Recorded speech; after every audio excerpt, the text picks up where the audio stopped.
All right, a very pleasant good morning, or I should say, I'm so used to doing these at 11 Eastern. Good afternoon to everybody. This is Jeff Solomon with Ace by TSK as well as K Bender Rembam. We have our two featured speakers today from Vote HOA Now. We have Kathy Slight and we have Ruth Ingoldsby, each, as I said, from Vote HOA Now. It's going to be a great presentation, two of the best speakers in community association education that are out there. You're in for a treat. Before we introduce our speakers, I want to quickly go over a few housekeeping items, as well as thanking the folks who make this series, this ACE summer webinar series, possible as a complimentary event for all of you. So let me quickly share the screen here. And we want to thank the folks over at City Quiet, the aforementioned K. Bender Rembam, Best Roofing, Plastridge Insurance. They were our speakers last week. Oracle Profitability, Affordable Quality Painting, one of our newer sponsors for this event. Titan Technology Partners, the folks over at Sherwin-Williams. They're also new with us this summer. The Falcon Group, South State, the Paving Lady. He spoke a couple of weeks ago. He's great as well. And the folks today, Vote HOA Now. We want to thank everybody for making this program possible. And thank you all for joining us today as well. So with that said, let us now turn it over to the folks. We're talking to Kathy and Ruth over at Vote HOA Now. Ladies, take it away, my friends. Thank you, Thank Jeff. you, Jeff. Good afternoon, everyone. As Jeff mentioned, we are Vote HOA Now, and today we're bringing to you the course called The Truth About Online Voting. This is kind of an introductory course. We know a lot of you probably have already used online voting, and that's great. This will keep you abreast of new laws that are coming about and processes that you may want to use to update your own process that you have in place already. As Jeff mentioned, I'm Ruth. I've been in the HOA industry, I don't know even how many years now, probably 15 plus years. I was a CAM So you at a started when large, you were 15. Good for you. yeah, really, thank Yeah. you. You don't see the grace? Um, I was transition manager. I started as the director of operations, administrative operations at a master company, and then I was on site at a large 4,600 home master. So I've been in so many different realms of the industry, doing that, and came across online voting myself and fell in love with the idea. So that's how I came into this industry. So a little bit about my background. Kathy, you want to share a little bit about you? Yes, yes, I love talking about my background. Well, I've always been in some kind of management, of course. I've been here at Vote HOA now for 11 years, which is amazing to think that I've been here that long. And, online voting is not new. So, it's been around for a while. But I started out managing apartments, then I went to commercial properties, and I don't know what happened, but somewhere about 20 years ago, I decided to move over to the HOA condo side. It looked really interesting. And it seriously has been a fun ride, learning all about how HOAs and condos function and then bringing all of that knowledge to Vote HOA Now. So we really do consider ourselves the And experts in Kathy, online you were voting. you were a portfolio manager, so you were managing 20, 30 Yeah, accounts at a time. 27. Yeah. I had 27 accounts at one time. Yes. So we feel the 27 annual meetings, 27 budgets, and, 27 everything. Were you able to So keep your smile? yeah, so Yes. Not Yeah. easy. It amazing. was fun. Well, and I managed a team of people too, and we all had an accounting. So, I've seen it all. I've seen everything. So for all you CAMs out there, we've been in your shoes. As Kathy mentioned, that's why we're the industry experts. We've been doing this exclusively for HOAs and condos since 2011. So there's no situation we haven't come across. So as Jeff mentioned, please put questions in that Q&A and we can get them answered as we go through the presentation and definitely catch them all at the end. So today's course is going to cover the Florida state statutes, understanding and choosing different service levels when it comes to e-voting, who should be involved in that e-voting setups and setting the parameters of those involvements. And then how do you get started setting up that vote? How do you successfully transition from paper to the e-voting? We're going to go through some benefits of e-voting, and then we're going to bust all the myths that surround the aura of e-voting. That's really fun at the end. And usually those myths are busted by the time we get to those screens. We talk about a lot of that stuff in advance. So to get started with, we're going to dive into the Florida e-voting codes. Now, this is where you get your authority for electronic voting, and there's different codes for different properties types. So of course, if you're a condominium code, you're looking at 718. If you're a co-op, 719. And if you're an HOA, the statute is 720. So you're probably all familiar with those codes. Within the condo code, there's a few additional laws, the administrative rules, and those numbers are all there. We're going to touch briefly on all of this. Just note that most of the statutes for 718, 719, 720 are similar. There's a few places they diverge, and we'll call those out on our slides here so you'll see it. Now, when we're talking in general about e-voting and these codes specifically are about electronic voting using a system, an internet-based system, not by email. We will cover about email towards the end of this part of the codes, but the initial statutes were written about an internet-based system.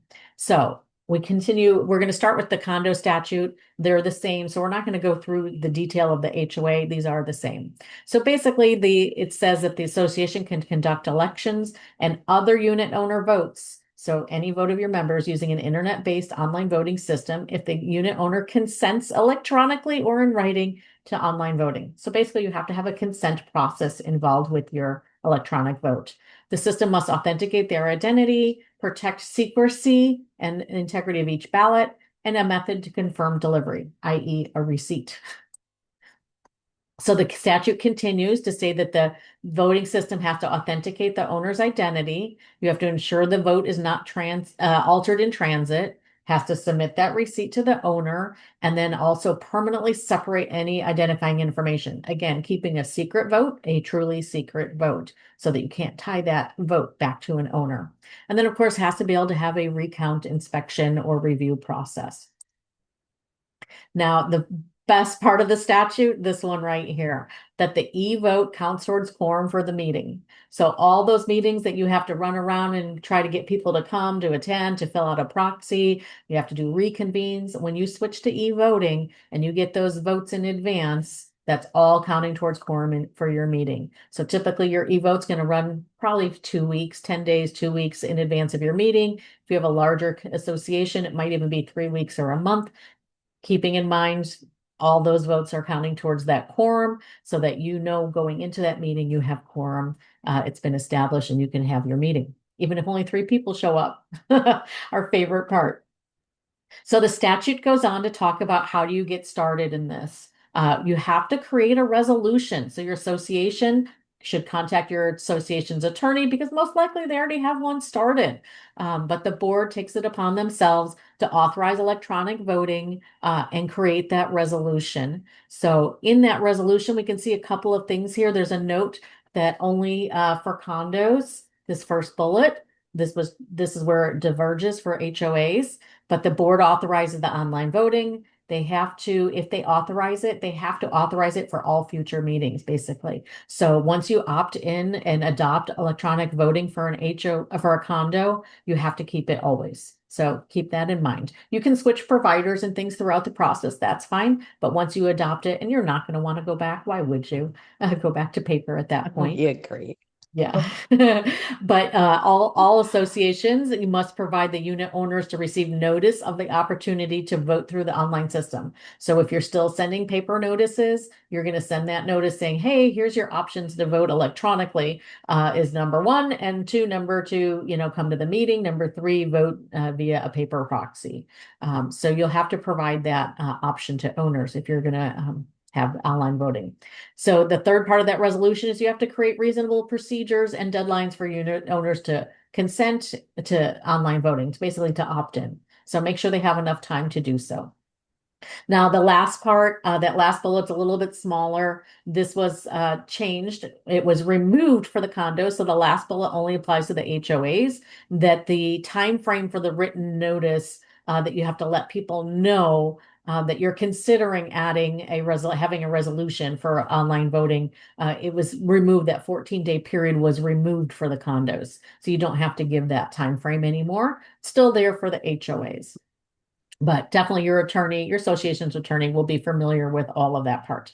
Now, the most interesting part of the statute that was just added in recently, which you've probably been hearing about, it's been buzzing in everyone's ears, is about an electronic ballot and how that's different from an electronic voting through an online system.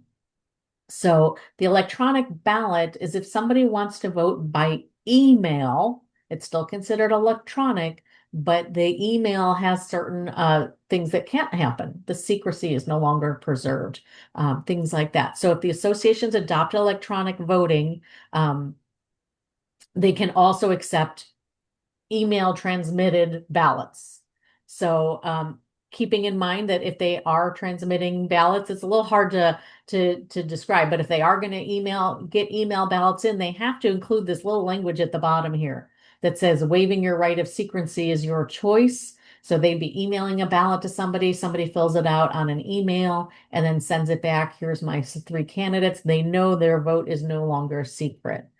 That's what this part says. So associations have to count those ballots just like they would any other ballot return, a proxy or an in-person ballot at a meeting. And then it gives these rules of they have to have certain things on that e-ballot. Space for the unit owner to put in their name, their unit number, all of that signature. So all that detail there is provided for you in that statute. Kathy, is there anything you want to add on this statute, part of the statute? I mean, definitely the ability, the option to, or the requirement to give up your secrecy, because Florida in their state statute does say that elections are secret. So that's going to be a big one for your owners. Make sure that if you're going to go with this method, that you are talking about that a lot so that they understand. I have a feeling they're not going to like it, but it's out there.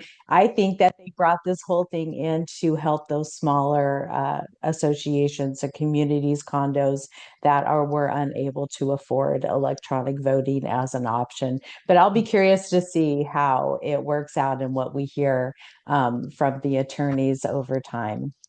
Right. Yeah. So keep in mind that, for in our world, it's easier to adopt electronic voting. You don't have to deal with this kind of stuff, that kind of thing. But if they're not Yeah. adopting electronic voting, then they have to designate, and it's interesting, they have to designate a separate email address for this. So really, really interesting there. Just want to do a Yeah. quick chime Well, in, unrelated. I see a couple of folks are asking some questions in the chat. I just want to reiterate for anybody who might have come in just slightly late after I made the announcements. Please keep course-related questions in the Q&A module. We are ignoring the chat when it comes to questions about the material covered in the class. The chat will be for technical issues only, like, hey, Jeff, I can't hear. Any suggestions? Or the picture looks fuzzy. But that's also where we're going to place the link for the required evaluation at the end. So class questions in the Q&A, please. Ladies, back to you. Sorry for the interruption. No problem. all And right. Thanks, if there's any Jeff. specific questions about our process, we can Mhm. kind of answer some of those at the end. We're not going to combine those with the CE because that's supposed to be about the learning, the education. Yeah. But we will get to them all. Well, yeah. And I think one more thing before we leave this slide is that Yeah. you must have a person who is regularly checking this email Oh, and yeah. has the ability, a trusted individual in your community, be thinking about all of those things if you are going to adopt this method. So we do have a question here. Does an emailed ballot require opting in for e-voting? Not to our understanding, I don't believe. We have not. That's a good question for your association's attorney to see how they interpret that law. But we didn't see anything when we were reviewing it that said that they had to opt in for this part of it. So again, if you're not selecting online voting, electronic voting, you would adopt this email address to have that option for people. All right, so Okay. all these laws that we've just discussed, the one thing we haven't really seen is the word proxy, right, Kathy? This is Yes. This is No Kathy's more one favorite proxies, our slide. favorite statement. Yeah, it is. Proxies have been good to us. They've served their purpose. It made us run around neighborhoods. We got to know everyone, asking them to complete a proxy so we could reach quorum at the meeting and whatnot. You still have to make paper proxies available if someone does want to give their vote to someone else, but they're not required. They're just another option for your owner. So no more proxies. And where we're using proxies, we're seeing directed proxies, and that does still give the owner to make the ability to make their selections on the ballot. All right, I'm going to go back a slide because we have quite a few questions coming in about this still. I don't think About we're the, answering questions right now, are we? well, we have questions about this slide, so I'm going to Okay. cover that. So electronic voting through an e-voting system requires an opt-in. Whether it's opting in at the time of them voting, they are registering and voting, that's their opt-in. Could be opting in advance if you're sending something in advance and you want a full list of everybody who wants e-voting versus paper. When you're talking about not using electronic voting through an e-voting system, the association must designate an email address to get electronically emailed submitted ballots. So that's what's different. If you're not going to adopt electronic voting, you have to have an email set up so that you can, whether it's a separate email designated just for e-voting or it's your office generic email. I don't know that it says it has to be a separate email, but you must designate an email address to receive any of those ballots. So that's what the law says there on that. So I think we answered that one. And we answered electronic voting is required. So yes, if you're not using an e-voting online system, you must allow an emailed ballot and have to follow these laws. And Okay, I to think to piggyback on what you said about email opt-in, anything that is having to do with official association business requires opt-in. And what these ladies do is directly related to official association business. It's voting on, it's decision making. So anyway, just wanted to stress it's all related. yeah. So the last part of this was if you are doing electronic voting, you do not need to have this email system set up. So just do the electronic voting You do option. not have to manage it. You do not have to work Right. with anything. Exactly. Yeah, we were talking about this before we started, and as the resident nerd of K. Bender Rembam, I face all the time. I hear people saying, I mean, I see TV commercials about build your own websites. I can do this. I don't need to hire anybody. Who needs it? I can do it. Well, every day you practically wake up every morning and your phone's got an update that needs to be made to it. Every time that happens, you're not sure the compatibility is going to work with whatever was working just yesterday. And remember, the anonymity is a factor when it comes to electronic voting. So what if you're trying to manage this stuff yourself Hmm. and then something messes up where all of a sudden you can see who it is that's casting the vote? You're going to put yourself as a board member in jeopardy, your association at jeopardy. This is all a company like Vote HOA does. That's all they do. They're going to be on top of this stuff. You don't have to worry about it. We're going to get into all the different types of offerings out there in just a second. So that's perfect. Right. And one more thing before we leave this slide too. Opt-ins can be done electronically and they are more successful when they start with a vote. You're really going to get everyone's attention right then. They want to vote in that election or on that amendment. And anyone who clicks yes, they want to vote electronically and move forward is considered opted in. Now, they can opt out at any time. So maybe they got the invitation to vote for the next vote and they decide they do not want to. They can opt out or opt in at any time. Right. So we No more discussed about the proxies. Yeah. All right. So going on to the next step. Let's go on. Yes. Let's go on. Okay. So getting started, we talked about you have to create your e-voting resolution. So Kathy, why don't you take Yes. this? I will. Yeah. So your e-voting resolution, as Ruth said, it is required in your state statute, and it's just generally a good idea anyway. And your legal representative is going to have a template or be able to help you create a resolution that will work. It's nice if you share it with your community and let them know you're offering an option that is going to save time and money for the association. So be as concise as you can. Resolutions are just to further clarify what is in your documents or maybe something that the board has approved. So, following both your state statutes and your governing documents, some extra items to consider when you're thinking about creating your resolution, because every community is just a little different. What are you going to do? Are you going to send paper proxies to those that don't opt in? That does help reduce, the cost of mailings and whatnot. So please don't confuse e-voting with electronic notices. So we've got a couple different things going on there. So think about what you're going to do with your paper. You always have to make it available. Your attorney's going to recommend that you do this, of course. And what do you do if an owner votes by paper and online? Which vote is going to prevail? So that's going to be really important to tell your owner. So they're making sure they're only selecting one method. Now, it does happen occasionally that we get an e-vote and a paper vote. And, so make sure that you have a way at the end to reconcile who voted electronically and who did not vote electronically. But we'll talk a little bit more about that. And then always with every resolution that you pass and send out to your membership after your e-voting experience, make sure that you're looking at it and you're updating anything that needs to be updated. Maybe you need to add something or remove a step that just was not needed. So you're helping create a guideline for the next boards who are moving forward and going to take over this e-voting thing when they don't really know anything about it. So updating these resolutions for the owners and the next set of board members is really a great idea.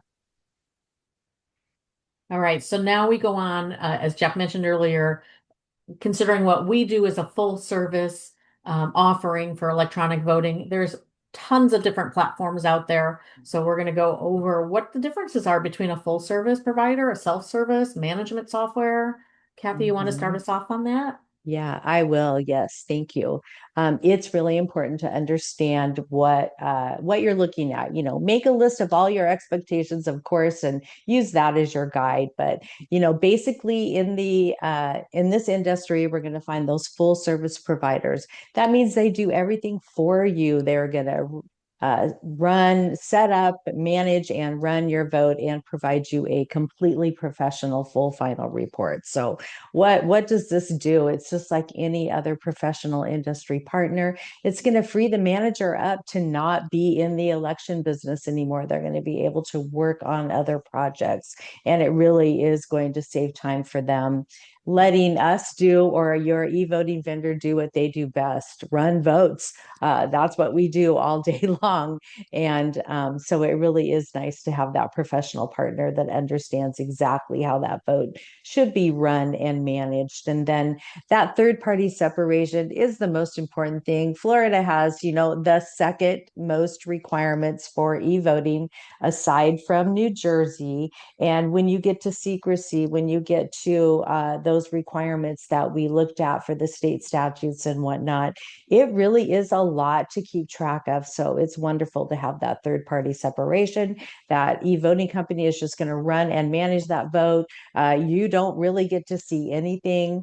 You can just say, we've hired a third party individual. They're running our vote. We're really excited. And we've already achieved quorum, because that's what happens when you add e-voting. Now, the other option, of course, is a self-service portal. It looks attractive. It's cheap. It's, everything that you wanted it to be. Those boards that are so money conscientious could be really getting themselves in a little bit of trouble, because you do have to follow all the statutory requirements.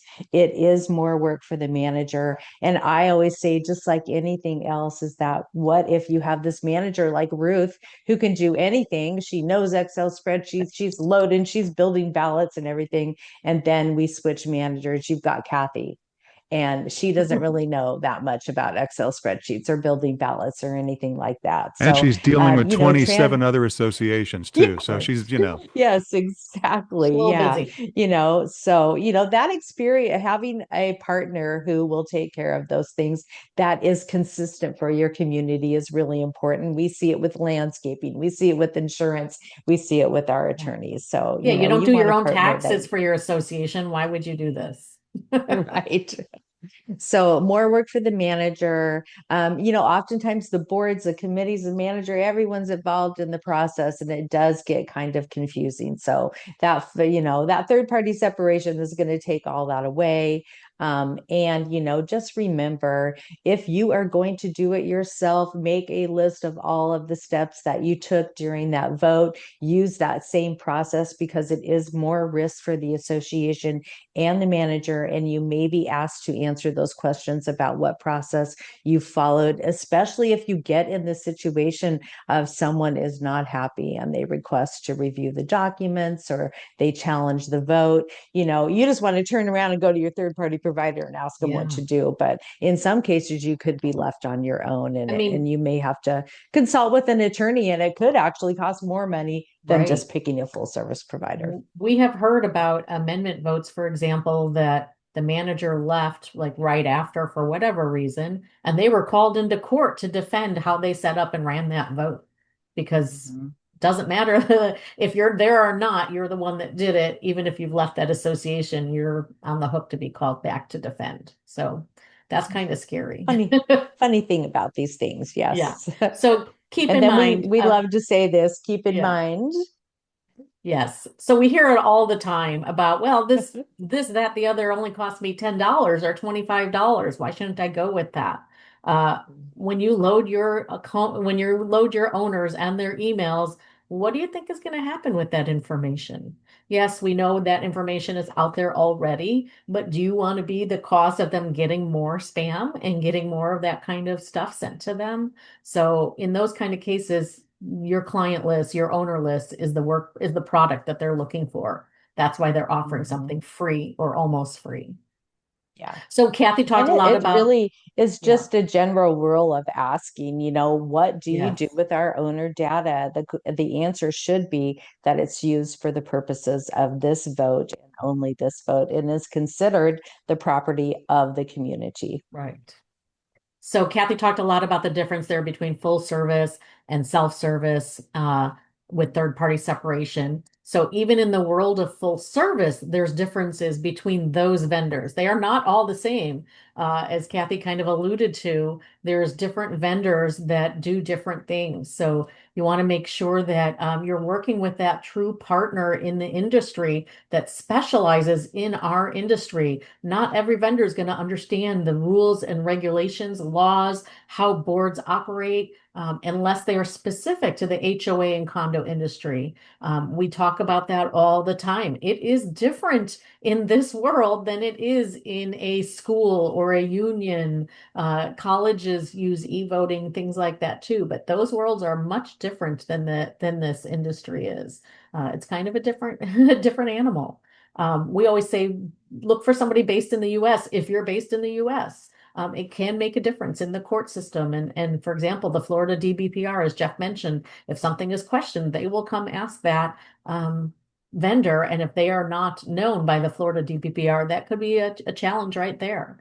As Kathy mentioned, again, full service setup. We love that so much because it does provide that separation. We talk about it all the time that not knowing in advance who is winning, and it's different than a national election where we see that countdown on the screen, really keeps the manager, the boards, everybody above board, knowing that All we know is we have quorum achieved when the vote closes. Therefore, no one can go out and say, "Hey, you got to vote for me, get me more votes," things like that.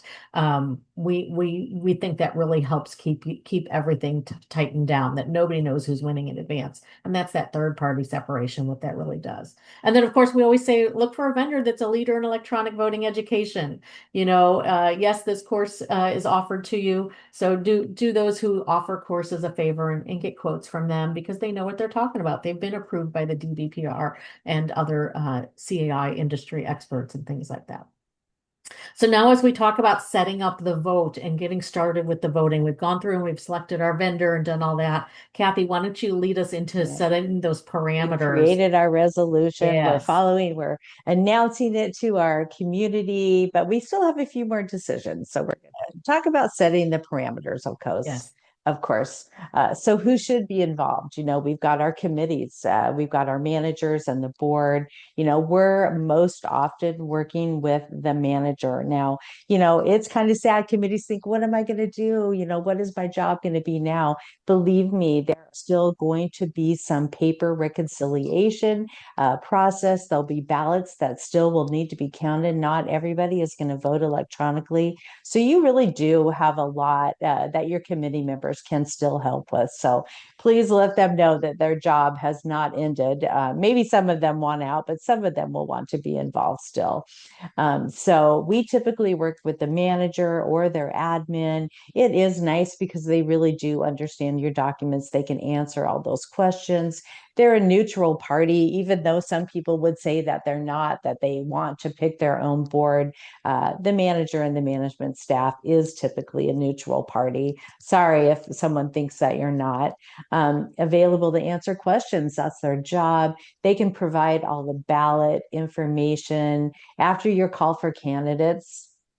They're going to send those candidates in the owner list. So they're going to review and look at everything that their provider provides to them. They're going to make sure it all looks good, just like they would with a paper ballot. And they're creating a paper ballot too, because there are going to be a few people that are going to ask for that. And then, of course, the funnest thing of all is not on this list, but knowing that you've met quorum before you get to your meeting and carrying that full final report to your meeting, whether you're going to announce it virtually or you're going to announce it at the meeting. Ask your vendor what kind of full final report you're going to get because you want to be prepared to end your vote at a good time so you can look at that report and view it before you get to your meeting. Absolutely, yes. We do get that question a lot of when should we close that e-vote? And you do definitely want to close it at least a couple hours before your meeting for the first time you do it, right?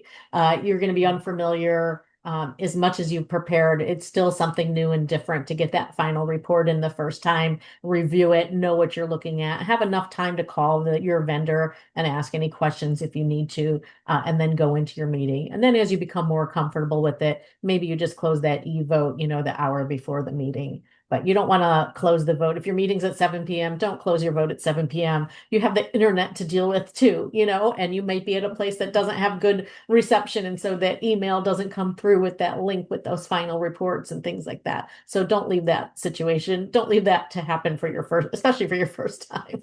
Give yourself a couple hours. Yeah. But I yes, always say a general rule would be to close e-voting at the same time paper ballots are due, and whether that's yes, at 5 p.m. the day before where you're collecting all the mail or at noon the day of. So yes. just kind of plan it around there. And because electronic ballots and paper ballots, are the same, and you want time to do that reconciliation. Do I have any duplicate ballots? I'm looking at all of the lots or units that voted electronically. Let's make sure they didn't submit a paper ballot too, because funny enough, even though we have owners who don't do anything, we have owners that will do everything that you ask them to. They'll send the paper ballot and they'll vote electronically and they'll come to the meeting. So Yes. they're all different. Hey, ladies, may I interject one point? Sure. There's a more of a comment, not really a question.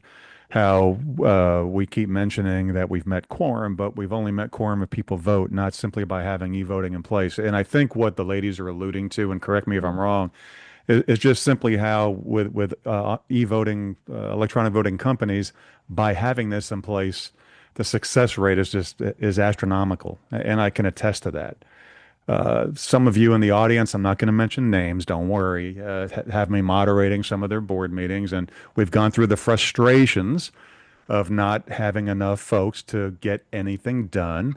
And then, poof, wave the magic wand. We now have electronic voting, and all of a sudden, the success rates of being able to pass items have gone through the roof. So to Yes. the person who put that comment in there, they're just alluding to the overwhelmingly positive statistics they have on the success rate of the product. Right. Exactly. Yes, we see it all the time that, communities who've never achieved quorum, they've been around for 15 years and they just keep having to appoint and roll over boards and things like that. They adopt e-voting, and in the first 3 days of the e-voting, they make quorum. So it's amazing how successful it is. Of course, Yeah. when Well, you're and I feel talking, like if go we ahead. had a happiness level meter in your community, your owners do want to be involved in voting for their board. They do want to be involved in voting on the items that are affecting their community. They want to be educated, and it really is a great option to get the message out and ask more people to participate, and you are going to see that. So your happiness meter in your community is really going to go up. Yes, because with the adoption of e-voting, it can be used anywhere. They're on a cruise ship, they're on vacation, they're winter, vacation or visitors back and forth. And ladies, it can also be used for non-official things. If you want to poll the community, you can do that too. I mean, it'll cost a little Mhm. bit, but you can poll the community to help gauge the direction in which the board may want to go, correct? Yes, we're So it just doesn't getting to have to that. be used for We're just just getting, yeah. The type, it's most commonly, of course, to hear the annual meeting and election because that's right. what's required every year is you have that annual meeting, that meeting of the owners. But yes, any special items, that's what's right here on our next slide. The types of votes that you can run. So amendments, CCNRs, bylaws, items, budgets, special assessments, loan approvals. What else, Kathy? Yeah. Board Paint removals. schematics, color designs, meeting minutes, anything that really needs to be approved Yes. by the membership and requires a quorum.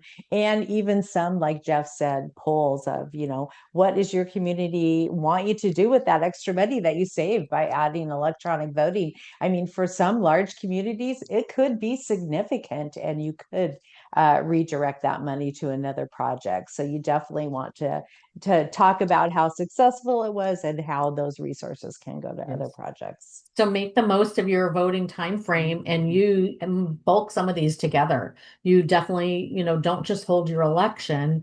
We'll ask the approval for last year's meeting minutes, get the approval on the IRS revenue ruling. If you need to do a poll of the owners of a paint schematic or something like that. Or if you're doing, for example, a material alteration, you may open both votes at the same time. Your election may continue just for 2 weeks because you have that meeting, and your material alteration may continue for 3 months because that requires a 67% passing requirement versus a 20% quorum for your meeting. So you can use and group those kinds of things together to take advantage of people going on at one time and voting. Yeah.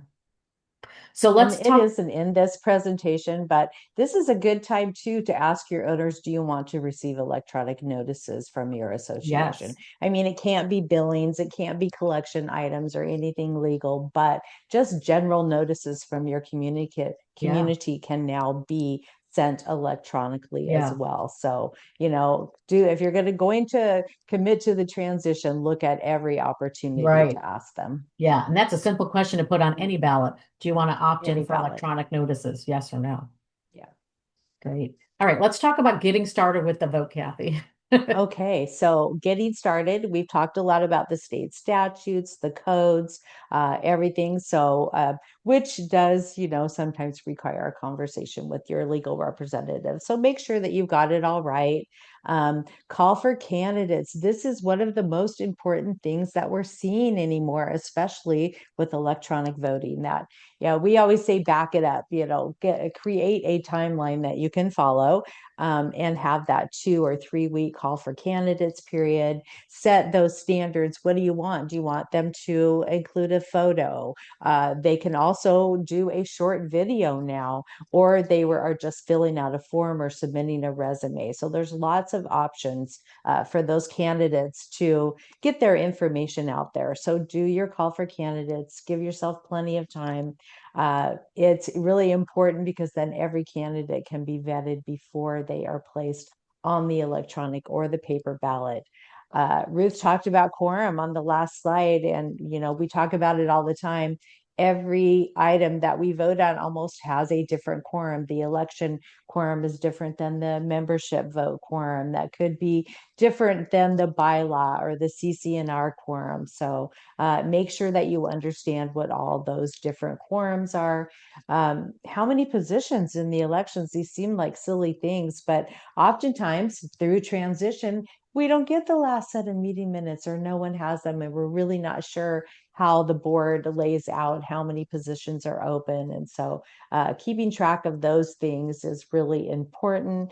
Write-ins right here. A lot of times we don't have enough candidates, and we do place a write-in on the ballot, or it is required by the state statute. So, up until the electronic vote ends or the paper vote ends, of course, we could still see some candidates come forward. We always say if you get candidates that weren't on the ballot, or if you get to a nomination from the floor, that those candidates should, of course, be vetted just like all the other candidates to make sure that they meet all the requirements of being on the board or being a board member. And then the duly elected board can appoint them at the next meeting. So Kathy, there's a couple of different ways to look at that.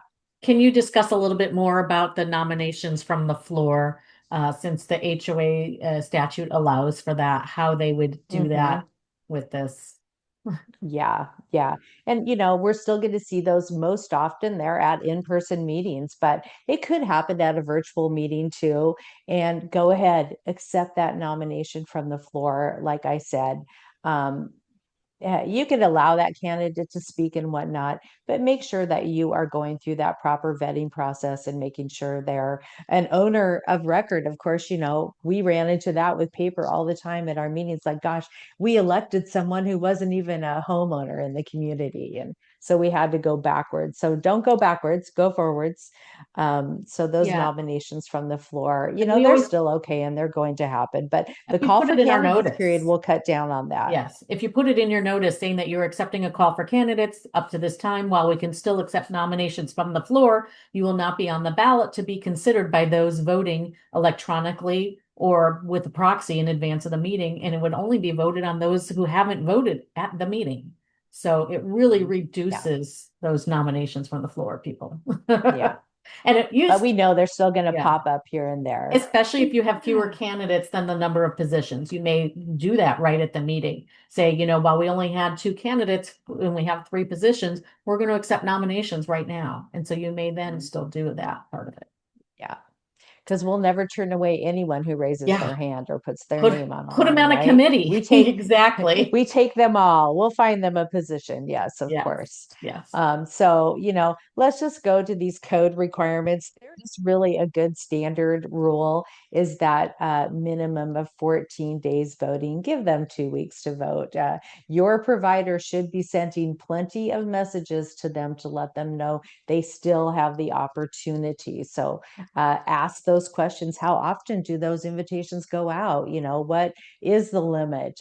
Do I have to pay for extra ones? So a lot of little things happen right here. How are the candidates listed by alphabetical order by last name?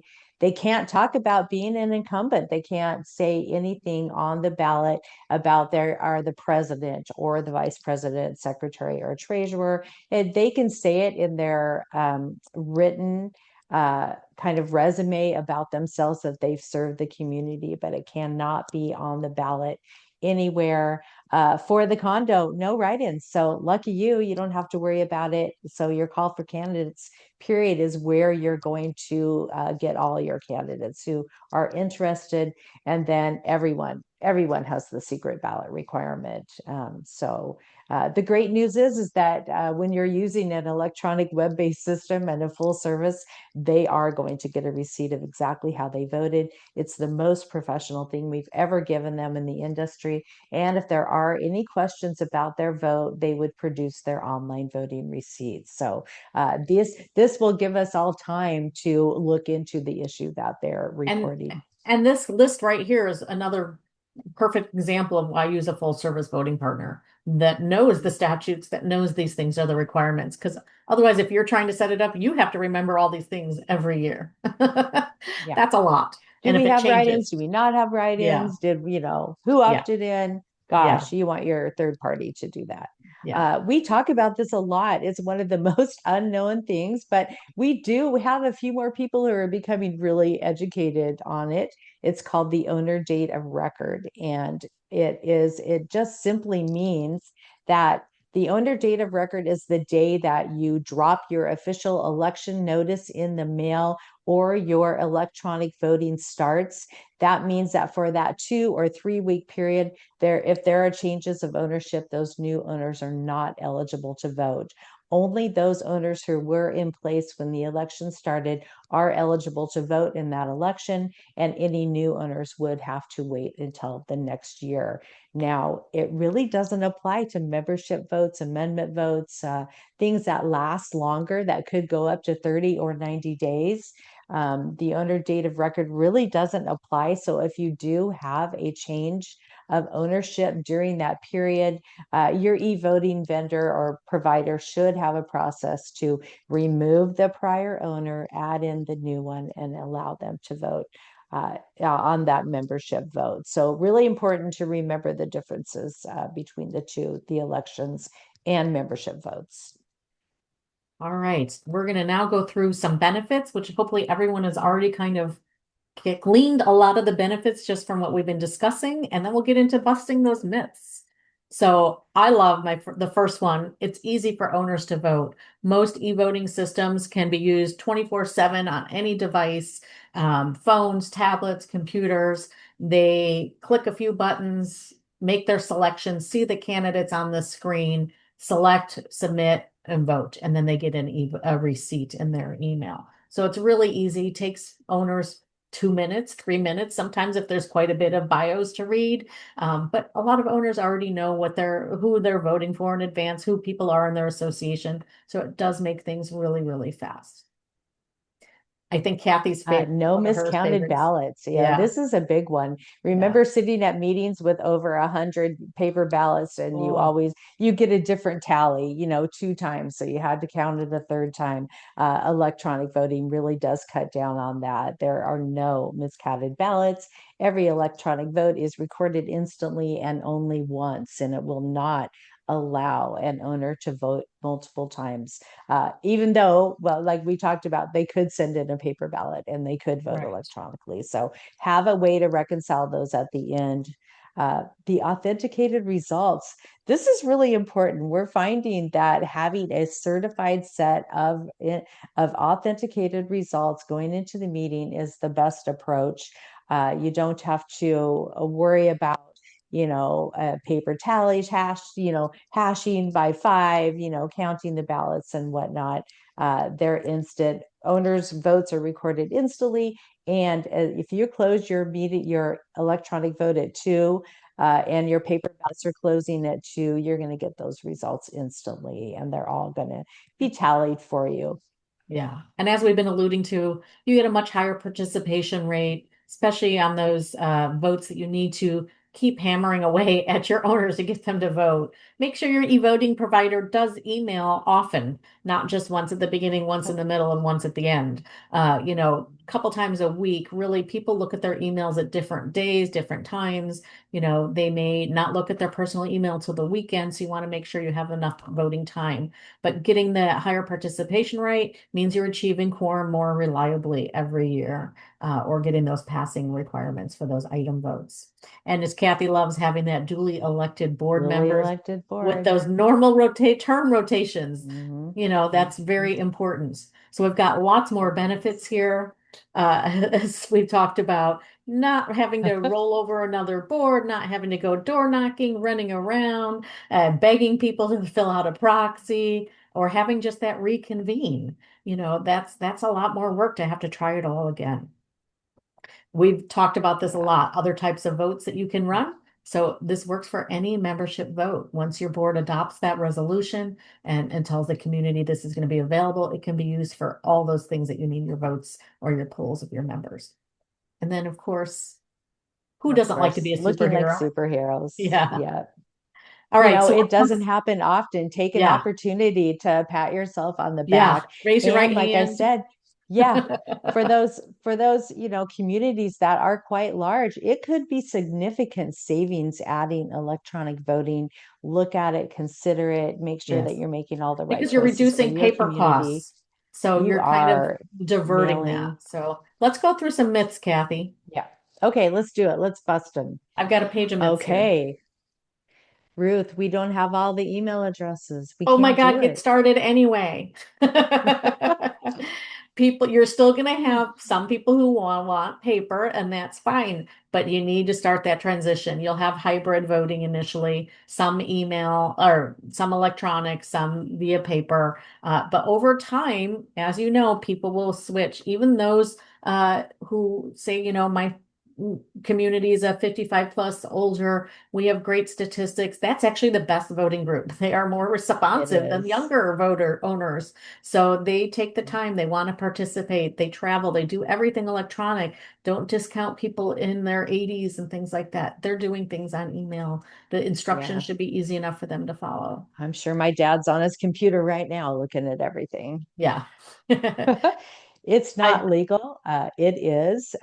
However, you could have a really old set of documents that does need to be updated that says that you cannot use any electronic means. And if that is the case, then you may have to update your documents. But but in any other situation, you yeah. can just adopt a resolution to Ah, use your state statutes and your yeah. documents to create that resolution. Yeah, we've seen some documents that state that, any facsimile electronically submitted, really, they were really far Telephonic. thinking. Yeah, it was really good thinking for them, but definitely check with your association's legal counsel. The state statute provides for the method of electronic voting. It's pretty clearly written out. So those who think that their documents don't allow it and they can't do it, typically, again, that board resolution puts it in place, adopts it, you're good to go. As Kathy mentioned, asking what you do with those emails, asking that provider what Mhm. happens to it. It should only be used for that vote and that vote only. It should be set up in a way that makes everything secure. Those emails don't get sent out or used for any other marketing purposes or anything like that. So Kathy, what about if the Mm. results are challenged? Yes, we've talked about this. What if they are challenged? What are you going to do?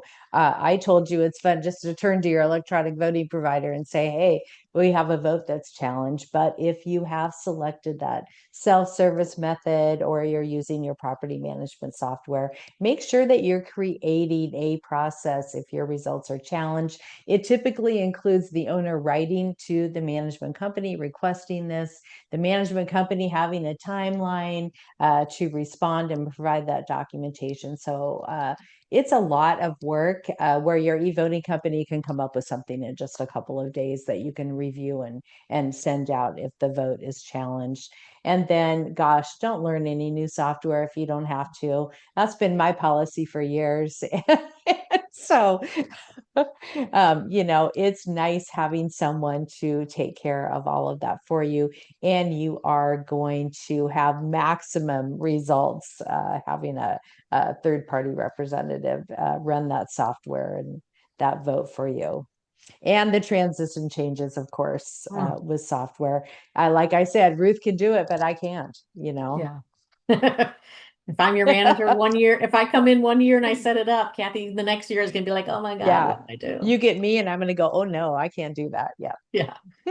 And like Jeff said, again, you're too busy with 26 other associations. Yeah, All right. So we have lots of exactly. questions. Okay, questions. So to get started with our questions, here's our email, info@votehoanow.com. For everyone asking about pricing, since this is a CE, we're not going over pricing.